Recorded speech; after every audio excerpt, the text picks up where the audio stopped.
2024, these companies, MTN, BUA, and so on, they incurred about 1.4 trillion in interest expenses. They will try to pass that expense to what? To you and I. Yeah, the products, right? Yes, the their products. And that will equally come back to the system. Yeah. And equally now affect inflation rate. The difference between the cost of fund, how much you are paying for loan, and how much the banks are giving you for your service is very well. With the high interest rate, because like I said, you are looking at 30 to 35%, which is high, extremely high, especially those who are in business, especially the small and medium scale enterprises. So the thing is that if you have to check it very well, there is no need for you to borrow. Don't borrow. And borrow only if you have to. And borrow if you have to. The banks are not expected to pay you anything less than 4% of your savings. Okay. So it varies depending on the bank and the amount.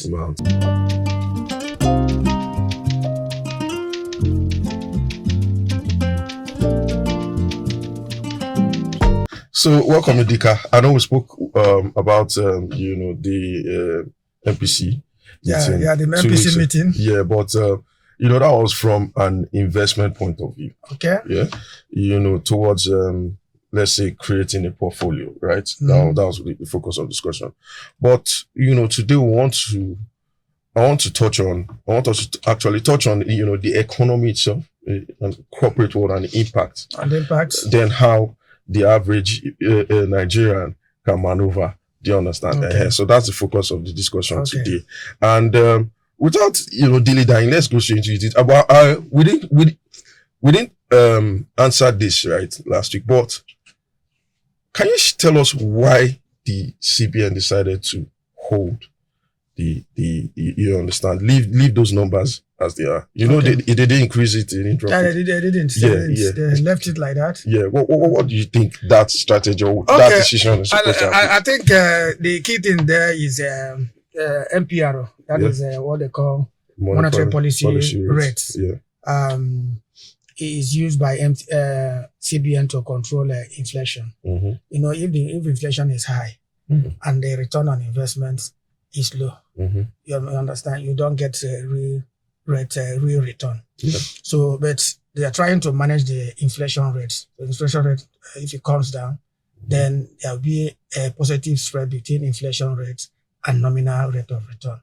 So that's the reason why the inflation came down from 24.3 in April, 24.3% in April to 23.7% in April. The other one in March, the other one in April. So looking at about 2% decline. So I think they want to still latch on that decline. So that's why they retain that. But the key thing is that you have to understand what the MPRO, what it means. I think they retain the MPR at 27.5%. Then the CRR, that's a cash reserve ratio at 50%, liquidity ratio at 30%. Basically, what it means that, let me just come down for, if you have a deposit of 100 Naira with any bank, the cash reserve ratio of 50% means that the bank has to keep 50% of that 50 Naira with central bank untouched. They are not going to use it. That's what it's been. That's what cash reserve ratio means. 50% mean. Then the liquidity ratio means that the banks are expected to keep about 30% of that remaining 50% in liquid assets, something like treasury bills, bonds that they can easily convert to cash. So technically, if you look at it, the banks will be left with only 35 Naira out of the 100 Naira to give to the public. That's what it means. It means that they are trying to restrict banks from giving out, creating more risk asset and giving loans to customers. That's the implication. That's the meaning. But if I may just chip in here, does that not mean that it will be more difficult for the average Nigerian to get a loan and run business? Yes, that's literally what the conversation is heading. Or does it make the economy, the bank stronger? I mean, what are the pros and cons? Yes, I'm coming to that. Now, let's first of all take from the corporate world. That is the corporate entities like the bank. Yeah. Now the banks normally, if they are restricted from giving out, like I have explained, and they have for every 100 naira deposit, they have 35 naira left to work on to give to their customers. Now that is one part. It will first of all restrict them from giving out loan and invariably reduce their interest income. But because of the spread between the deposits and the interest on loan, so it will not really show. You will not really see it. But where you have problem, because if they have the MPR, let's go back to the MPR. If they have MPR at 27.5, that means that loans will be expensive. So the banks will be, at least on average, looking at between 30 and 35%. Because the MPR means is the rate at which CBN can now give to bank. And bank cannot give to their customers at that 27.5%. So they have to increase it. So we are looking at 30 to 35%. So that is interest. The interest rates for the average loan. For the average loan, what the average will increase at least between 30 and 35%, depending on the type of loan and the bank. Now, if you are getting interest at 35%, that is, let's say the cap at 35%, it means that yes, it's very, very high. So yes, it's high. Very, very high. It's very, very high. Now, on the part of the bank, now they have to struggle, because if people are not collecting at that rate, the tendency that they might default. Yes, because a lot of people are are struggling, will struggle to meet up. Yeah. And that has been reflected in the bank's impairment losses. Oh, already? Yes. The banks, the 10 listed banks, I think Access Bank, ETI, FCMB, Fidelity, First Bank, Stanbic, Wema, UBA, Zenbank, and GTCO. They recorded a whopping 3.7 trillion in loan losses, loan impairments to loan advances to customers alone. And this is all the effect from retaining. Yes, from high MPR rates, from high interest rates. In 2023, they recorded, they incurred about 1.3 trillion. In 2024, we have about 2 trillion. Then in Q1 2025, we have about 297 billion. Wow. Put all them together, then we have about 3.7 trillion. So that is the impact. Effect on impairment losses by the bank. So sorry, because since we're speaking to the Nigerian, the average Nigerian who might not be financially literate, when you say impairment, what does it mean? Impairment means that the amount of money banks have to set aside for loans given out that they are not likely to recover. That we call it bad loans. So as they give out loans, they know, okay, this one might likely go, but they might not recover. So according to CBN rules, they are expected to make provision for that. So those impairment, what we call bad loans that your banks are not expected to recover. So you can now see between 2023, 2024 and Q1 2024, they have booked 3.7 trillion. That they are unable to recover. Yes, unable to recover. And some of our listeners are part of those owing. Oh, yes. They are part of them. I hope they are not part of them. You understand? They are part of them. That is on one part for the bank. Yes. Okay? You understand? Now, let's go to the corporate entities. Sorry, Idika, sorry. Yes. Sorry to cut you short. Okay. Before we go corporate, right? So if to get loans now, right, as an individual, because I mean, that's where we're speaking from. As an individual to get loans, you're probably going to be getting higher interest rates, right? So what about the flip side? So you that is saving money with the bank now, does it reflect on that for your savings? That's a very good question. Yes. Yes. Everything you have the pro, like real estate, you have the pros, you have the cons. Normally the savings, we are likely to get more from your savings. Yes. But the problem is that the difference between the cost of fund, how much you are paying for loan and how much the banks are giving you for your savings is very, very wide. This one is about 35%. This one maybe is about 5%. 5%. But that's definitely an increase from sure. Okay. Sure. By rule, banks are not expected to pay you anything less than 4% of your savings. Okay. Okay. So it varies depending on the bank and the amount. That is different from FD. FD is a little bit higher than your savings. Do you get the point? So that is the thing. So normally you gain from your savings, exactly to get more from your savings. Yes, of and course. it can equally affect your investment in other asset classes like mutual funds, fixed bonds. Definitely the rate are going to be higher. So between 17% to 20%. So yes, that's the advantage. Yes. Okay. So it's still works. Yeah, for the common man investors, who are investing or putting money in the bank, that is the advantage of the high MPR rate. Now let's go to corporate organizations like the big ones, those listed like MTN, BUA, Dangote. Now, of course, definitely their interest expenses will go up. Interest expenses for our viewers means that the amount you have to pay for collecting loan from banks. Yes. That's the interest expense. Now, in 2024 alone, these companies, MTN, BUA, and so on, they incurred about 1.4 trillion in interest expenses. Wow. Naira, though. Yes, Naira. 1.4 trillion Naira in 2024. Now, you see, the impact is that it will now reduce their profit. Of course, try to contract their profit margins, and at the end of the whole thing, they will try to pass that expense to what? To you and I. Yeah, the products, right? Yes, they produce their products, and that will equally come back to the system. Yeah, and equally now affect inflation rate. You can now see the chain. Yeah. It will still come back. The MPRO returning the MPRO at a high rate. Banks will now give out loan at a very high rate. Interest rates. Yeah, the companies will now pay higher interest expense and try to pass that higher cost to the consumer. So that's the chain. Wow. It's so at this point right now, we just hope it doesn't even increase or go higher. But so let's even get into practical terms. So how should someone think about approach borrowing right now? With all that you said, right? I mean, the interest rates you get from saving in the bank, but how would you say someone that wants to borrow, how should the person apply, him or herself right now? Okay, with the high interest rate, because like I said, you are looking at 30 to 35%, which is high, extremely high, especially those who are in business, especially the small and medium scale enterprises.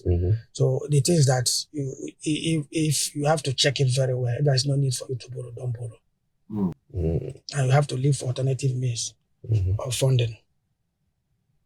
Because you're going to get high interest rates. You're going to get high rate. Then the key thing is that even when it is necessary for you to borrow, you have to first of all check your cash flow, the business you are doing. Definitely, your return on investment should be higher than your cost of funds. Yes. The cost of fund now, let's put the cost of fund now, maximum 35%. So if you borrow at 35%, it means that the return on that investment should be more than 35%. It has to be. Give and take. That is the basic thing. Otherwise, you'll be losing money. You'll be losing money. So for that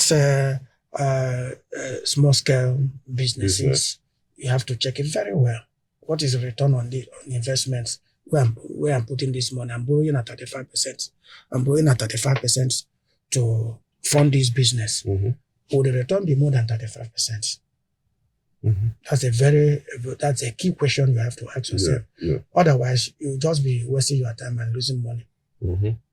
So what kind of investments, or should I say saving accounts, make the most sense right now in this climate? Yeah. You may not likely get, like I explained, get environment and get investment outlet that can give you return more than that cost of funds. Yeah. But that doesn't mean that you should not invest. Like mutual funds, bonds, treasury bills, a bit higher, they can give you between 17 to 20% or 21%. Okay. So it's still okay, even though it is lower than their cost of funds and even lower than their inflation rate. Mm-hmm. But you still have to invest. Now, apart from those ones, then you look at, I think we said it severally, you look at equities, stocks. Mm-hmm. Mm-hmm. So these are definitely other investments. Yes, these are outlets you can take advantage. You can now invest in, especially those that are paying dividends with high capital gain. Capital gain means that the difference in share prices from the time you bought the shares and the time you would like to sell. So some of them do give more than that 35%, even as high as 60, 70, as high as even 100%. Oh, so you do your research well and know where to put it and now monitor it. Okay, that's very good. Thank you very much. And for those who are into business, if you want to borrow and go into business, yes, you can make it. But first of all, check your cash flow. Cash flow expected from the business. It must be higher than the cost of funds because the cost of fund is high. And that's why even banks now giving loans to all these retail businesses, they find it very difficult because of the likelihood of defaulting. So people now resort to other means, non-conventional loans like all these loan sharks, microfinance banks. Microfinance banks. So where they go, and if you check the interest rate, it's even higher than that 35% we are talking. Some of them, because if I give you a flat rate of 5% a month, 5% by that you give about 60%. But people don't understand it that way because it's just because they have easier access to it because you are collecting at 5% per month. You understand, and you pay. But when you add it up, it's very, very high, as high as 60%. Even some of them has more than 100%. So which type of business are you going to put it into to get money back? Or get your money back to even get more than that rate. So the key thing is that ensure that you don't lose your money, ensure that you have a good return. And borrow only if you have to. And borrow if you have to. Then just calm down and wait. Maybe the ones if you have, put it in those asset classes that can give at least minimum of 17%. Then at least commercial papers are there. Commercial papers at least the commercial papers offer more than 20% right now. At least minimum is 20%. But the key thing is that you must first of all at least those of high network individuals because some of them require minimum investment of 5 million before you can invest in commercial papers. Yes, but you can master that. If you plan well. Yeah, open a trading account, live trading account, stockbroking account. Have your Central Security Clearance System number. That means you can buy primarily when they issue them. Okay, well, thank you very much for that. And going into small businesses, right? I have some questions from our listeners. They are really stressed us about this episode. So we got a message from Sandra in Festac, right? And it goes, I want to take a loan to expand my frozen food business. Should I hold off because of high interest rates? It's pretty much of interest. I've answered that question. Okay. Sandra, what you have to do, like I said, the frozen business, what is the return on that business? Assuming if you want to borrow 1 million naira, you understand, that is the fund. Now, if you say, okay, they are charging you 35%, that means you are going to pay interest for 1 year about 350,000 naira, right? That means that the return should be more than that 350,000 naira. Yeah. So if the return is about 400,000 naira, yes, you can go ahead and borrow because the return is more than the cost of funds. But if it is less than that 350,000 naira, just hold. Yeah, just hold on. Or look for that means that can give you a lower interest rate. Okay, thank you. So Sandra, I hope that answers your question. And we have one more. This is from Jude in Yaba. And he says, if I save 100,000 naira monthly, where can I get the best returns with minimal risk? Okay, I like that. The last minimal risk. That's the last item, minimal risk. It seems Jude doesn't want to have any. Yeah, and I believe that I believe that Jude is still young. He's still young. If he's still young, then he talked about minimal risk, and there are various metrics we can use to measure that. But let's leave that. I think he said minimal risk, and you have outlets like savings, bank savings that can give you at least less than an average of 5%. Then you can equally invest in.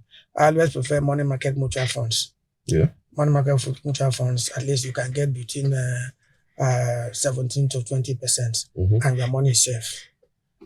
Most of them, at the end of a period, they will not pay you the interest, but your money doesn't fluctuate with the market. I mean, the principal doesn't fluctuate with the market. For what fluctuates is the interest. That will fluctuate.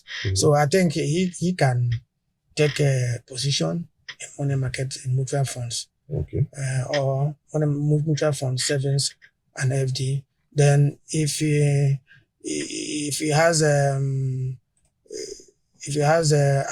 trading account, then he can equally buy treasury bills or go to the banks and buy T-bills.